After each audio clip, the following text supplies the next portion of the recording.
आज के इस सेशन में हम पढ़ेंगे पैरामीटराइज्ड कंस्ट्रक्टर इन जावा। तो हमारा आज का टॉपिक है parameterised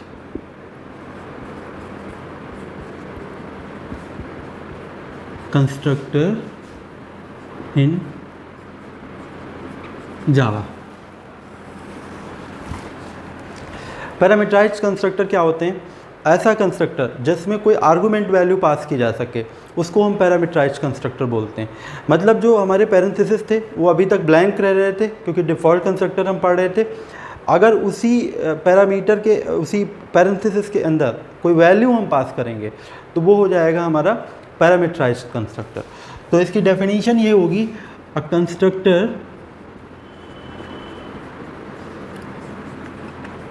that takes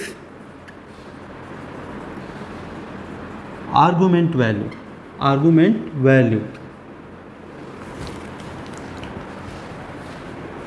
comma it's called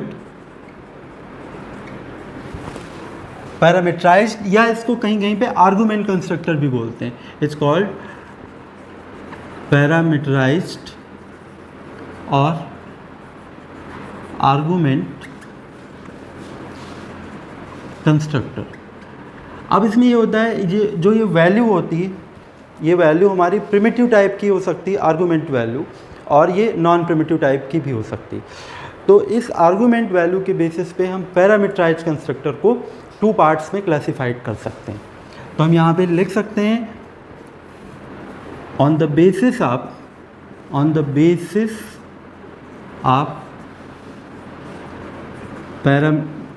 parameterized value, on the basis of parameterized value we can classify parameterized constructor into two types. Parameterized constructor into two types. अब वो कौन कौन से टाइप्स होते हैं? फर्स्ट हमारा होता है parameterised constructor using call by value.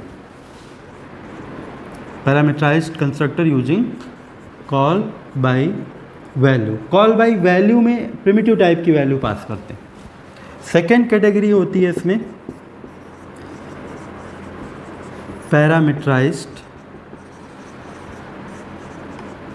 constructor using call by reference,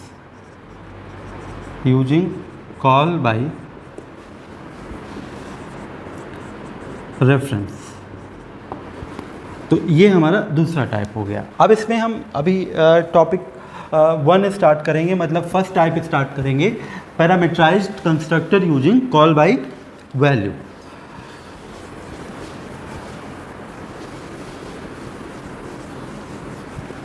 तो अब हम यहाँ पे लिखेंगे, फर्स्ट हेडिंग लिखेंगे parameterised constructor using call by value,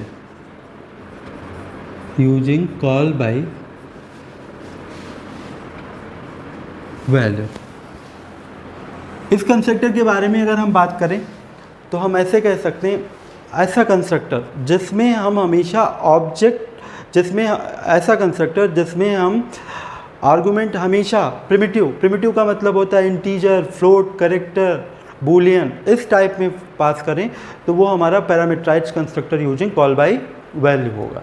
that means a constructor that takes primitive type argument, that means integer, character, float, double, long, it's called parameterized constructor using call by value. तो इसको समझने के लिए हम एक program बनाते हैं। Parameterised constructor using call by value को समझने के लिए एक प्रोग्राम बनाएंगे। सपोज हम एक प्रोग्राम बनाते हैं जिसमें हमको रूट्स ऑफ क्वाड्रेटिक इक्वेशन निकालना है। क्वाड्रेटिक इक्वेशन के बारे में आप जानते हैं, क्वाड्रेटिक इक्वेशन होती है ax² plus bx plus c equal to 0। ये हमारी क्वाड्रेटिक इक्वेशन मतलब द्विघात समीकरण। अब इसमें जो रूट्स हम निकालते हैं तो रूट से पहले डी की वैल्यू निकालते हैं। डी की वैल्यू हमारी बी स्क्वायर माइनस 4ac से निकल जाती है। और यहाँ पर हम देखते हैं अगर ये हमारा d ग्रेटर देन 0 है तो हमारे 2 रूट्स होंगे। अल्फ़ा इक्वल टू होगा minus B plus under root b square minus 4ac whole upon 2a। और इसी तरीके से बीटा यहाँ पर होगा minus b minus under root b square minus 4ac upon 2a। और अगर हमारा ये जो d है 0 के इक्वल हो गया तो both roots are minus b upon 2a, both roots are equal to b minus b upon 2a। और यहाँ पर अगर हमारा d 0 से लेस हो गया then no real roots, no real roots. ये आप सबने पढ़ रखा होगा पहले से, बस इसको रिकॉल करने के लिए लिखा है। क्वाड्रेटिक इक्वेशन होती है हमारी ax square plus b x plus c equal to 0, D की वैल्यू होती है बी स्क्वायर माइनस 4ac। और यहाँ पे d 0 से ग्रेटर होने पे अल्फ़ा बीटा दोनों आ जाते हैं, d 0 होने पे दोनों रूट इक्वल होते हैं और उसकी value minus b upon 2a होती है। d की वैल्यू 0 होने पे रियल रूट्स नहीं होते, फिर रूट्स हमारे इमेजिनरी में चले जाते हैं और इमेजिनरी वैल्यू हम यहाँ पर कंप्यूट नहीं कर सकते कंप्यूटर में। तो इस प्रोग्राम में हम यहाँ पर ऑब्जेक्टिव लिख लेते हैं। ऑब्जेक्टिव हमारा ये है program to compute roots of quadratic equation. समझ लेते हैं, program to compute roots of quadratic equation by appropriate use of parameterised constructor. तो ये पैरामीटराइज्ड कंस्ट्रक्टर का एग्जाम्पल है हमारा, एग्जाम्पल के कॉन्टेक्स्ट में बना रहे हैं। तो हम यहाँ पर लिख ले रहे हैं example to demonstration of parameterised constructor, parameterised constructor. अभी हम क्या करेंगे, एक यहाँ पे क्लास बनाएंगे। क्लास का नेम हमने यहाँ ले लिया रूट्स। क्लास का नेम रूट्स लेने के बाद अब इसमें हम वेरिएबल डिक्लेयर करेंगे। तो वेरिएबल में हमने यहाँ पर लिखा int a, b, c, d। इसके बाद हम यहाँ पे अल्फ़ा और बीटा 2 वेरिएबल, अल्फ़ा बीटा हम टाइप नहीं कर सकते कीबोर्ड में, तो हम यहाँ पे r1 r2 ले लेंगे। डबल टाइप में 2 वेरिएबल ले लिए हमने यहाँ पे r1 और यहाँ पे r2। इसके बाद एक कंस्ट्रक्टर हम ले रहे हैं रूट्स। अब यहाँ पे रूट्स लेने के बाद यहाँ पे 3 आर्गूमेंट लेके आ रहे हैं, क्योंकि देखिए ये भी कन्फ्यूजन बहुत से स्टूडेंट्स को होता है कि पैरामीटराइज्ड कंस्ट्रक्टर में हम कितने पैरामीटर लें। तो हमेशा आप उतने पैरामीटर लीजिए जितने आपको इनपुट्स देने। इनपुट्स जितने वेरिएबल आपने लिए हैं उतने आपको पैरामीटर नहीं लेने। मतलब वेरिएबल तो यहाँ पर हमारे 6 हो गए, तो 6 पैरामीटर नहीं लेने। पैरामीटर हमको लेने हैं जिसमें हमको इनपुट करना है, और इनपुट हमको करना है यहाँ पे a, b एंड c की वैल्यू। तो रूट्स में हमने यहाँ पर int x लिखा, देन हमने यहाँ पर int y and then int z। अब यहाँ पे क्या करेंगे, a में हम x की वैल्यू इनिशलाइज करेंगे, b में y की वैल्यू और c में z की वैल्यू इनिशलाइज करने के बाद एक हम यहाँ पर मैसेज प्रिंट करा लेते हैं system.out.println। ये मैसेज कंपलसरी नहीं है, बस ये अपनी इन्फॉर्मेशन के लिए प्रिंट करा ले रहे हैं। और यहाँ पर हम मैसेज प्रिंट कर रहे हैं दिस इज क्लास रूट्स, क्योंकि इनिशियलाइजेशन इंटरनल होगा, ये दिखेगा नहीं हमको, तो इसलिए हम यहाँ पर प्रिंट करा ले रहे हैं।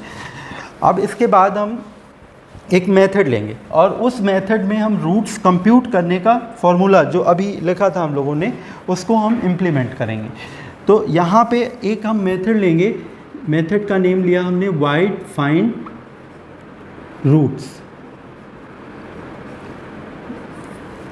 ओके, अब ये फाइंड रूट्स मेथड लिया हमने और इस मेथड में सबसे पहले डी कंप्यूट करते हैं। डी इक्वल टू हो जाएगा b into B minus 4 into A into C. अब इसके बाद यहाँ पे हमको चेक करना है क्या d 0 से ग्रेटर है, तो यहाँ पर इफ़ d ग्रेटर देन 0, अगर ये कंडीशन ट्रू हो गई तो हम अरे दोनों अलग अलग रूट आएंगे।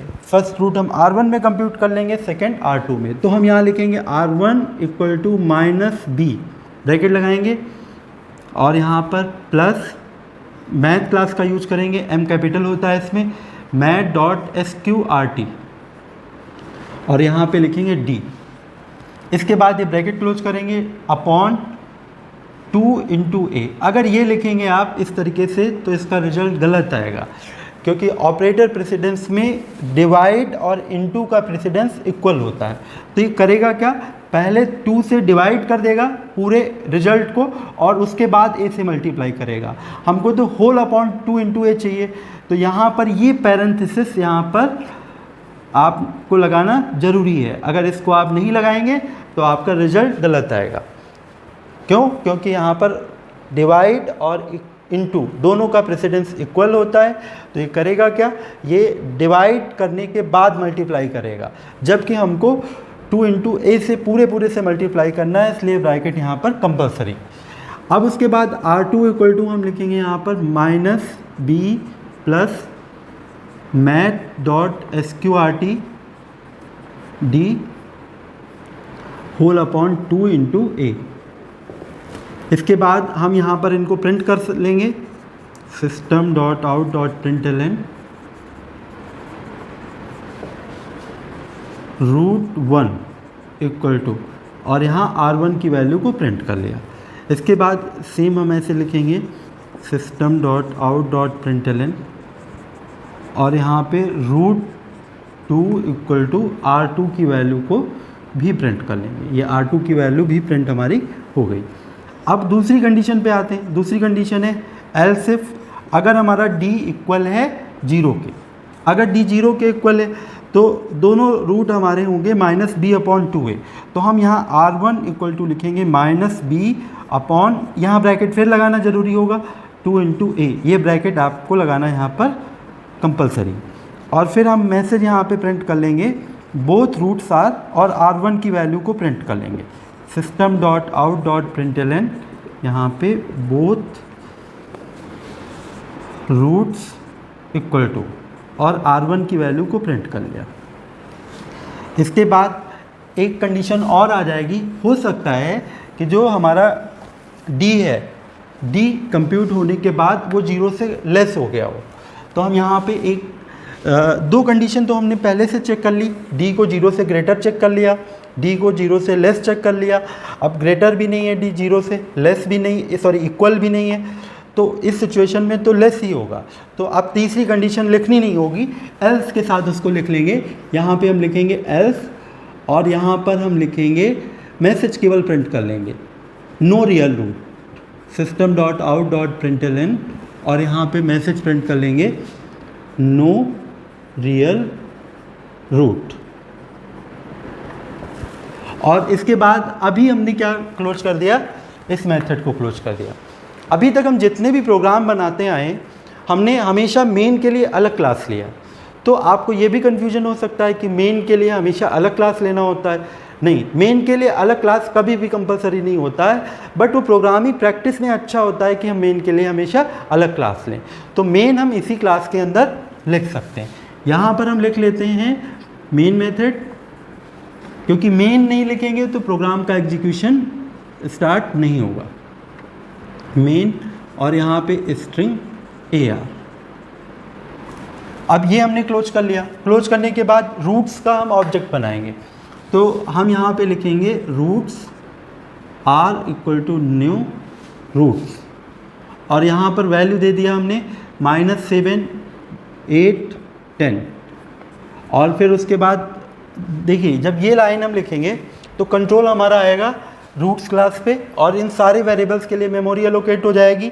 x में वैल्यू आएगी -7, y में आएगी हमारी 8 और 10 आएगा हमारा z में। फिर ये वैल्यू ABC में इनिशियलाइज हो जाएगी और एक कंसोल पे मैसेज मिलेगा हमको दिस इज क्लास रूट्स। अब दिस इज क्लास रूट्स ये मिलेगा हमको। उसके बाद इसका एग्जीक्यूशन कंप्लीट हो जाएगा। एग्जीक्यूशन कंप्लीट होने के बाद कंट्रोल फिर यहाँ पे आ जाएगा। तो ये कंस्ट्रक्टर तो ऑटोमेटिकली कॉल हो गया जब हमने ऑब्जेक्ट बनाया, लेकिन मेथड को तो हमको कॉल करना पड़ेगा। मेथड इम्प्लिसिटली कॉल नहीं होते। तो हम यहाँ पे लिखेंगे r.find रूट्स। अब यहाँ से क्या होगा, ये मेथड कॉल हो जाएगा, इन वैल्यू के अकॉर्डिंग डी कैलकुलेट होगा। अब डी जिस कंडीशन में भी आएगा 0 से ग्रेटर होगा तो ये कोड रन होगा, मतलब दोनों अलग अलग रूट आएंगे। डी की वैल्यू 0 के इक्वल होगा तो हमारे बोथ रूट इक्वल हो जाएंगे, वैल्यू कैलकुलेट होके आ जाएगी -b/2a। और अगर डी की वैल्यू 0 से लेस हो गई तो मैसेज आ जाएगा नो रियल रूट।